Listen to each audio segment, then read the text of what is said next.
characterizes my feelings right now as I look forward to the next few days. Mr. Shurkin? This is for anyone who cares to answer it. Do you think NASA made a mistake in the early days when they planned Apollo for not planning for a rescue, the capability of rescuing you in case you come into trouble? I certainly don't. I think that a rescue mission at this time is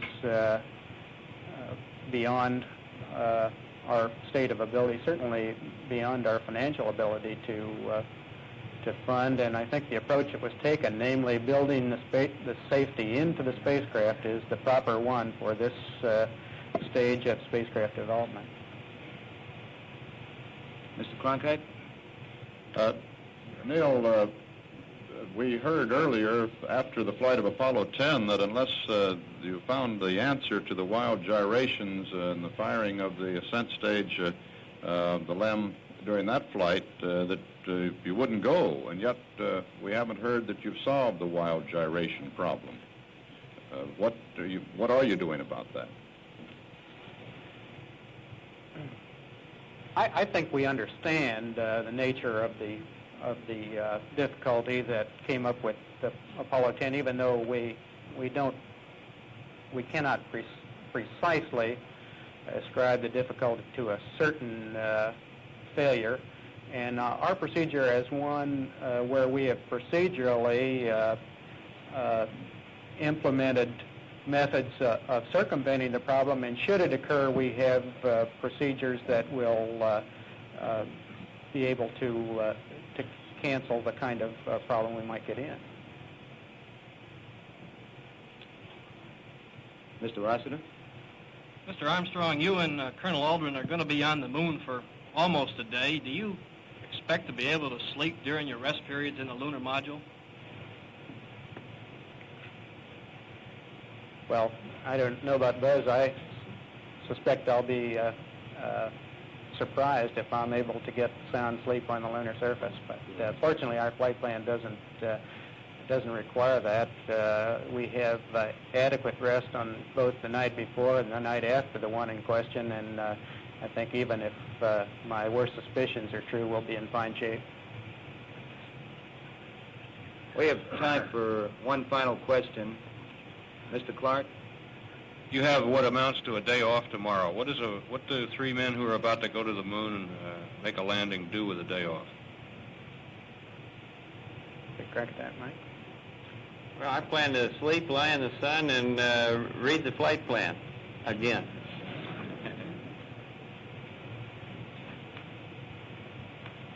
That completes the conference. Thank you very much, gentlemen, and good luck from everybody here.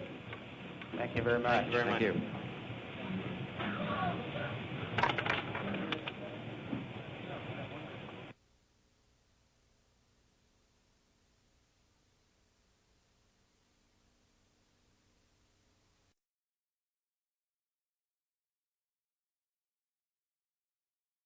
Welcome to the Directorate of Prevention, Resilience, and Readiness Outreach webinar for August. At this time, all participants are in a listen-only mode. However, you may ask questions at any time by placing them in the Q&A box. There will be several opportunities for questions throughout the webinar, and we should have some time at the very end as well. CEUs are not available for today's webinar. Please note that the views of DPRR outreach webinar presenters are their very own and are not endorsed by the Department of the Army or the Department of Defense. This month, our guest is Ms. Tiana Hertenstein. Tiana Hertenstein is a clinical research associate at the Henry M. Jackson Foundation and collaborates with the Consortium for Health and Military Performance within the Uniformed Services University of the Health Sciences, overseeing the physical fitness section of its website. A certified strength and conditioning coach, Hertenstein has worked with special operations soldiers as part of a holistic human performance team for the past decade. She has a Master of Science degree in sports medicine from the University of Colorado and a Bachelor's in Science Exercise Science from Appalachian State University. Ms. Hertenstein, ma'am, thank you so much for joining us this morning. Please take it away. Thank you so much, Ms. Walker. I really appreciate you guys having me. So this morning, we are going to talk about how to improve your resilience through physical fitness.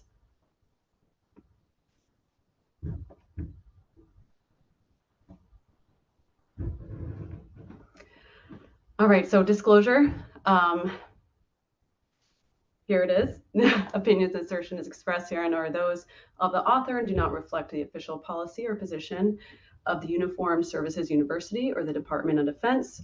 Contents of this publication are the sole responsibility and do not necessarily reflect the views, opinions, or policies of the Henry M. Jackson Foundation for the Advancement of Military Medicine. Mention of trade names, commercial products, or organizations does not imply endorsement by the U.S. government. And I have no financial interests or relationships to disclose.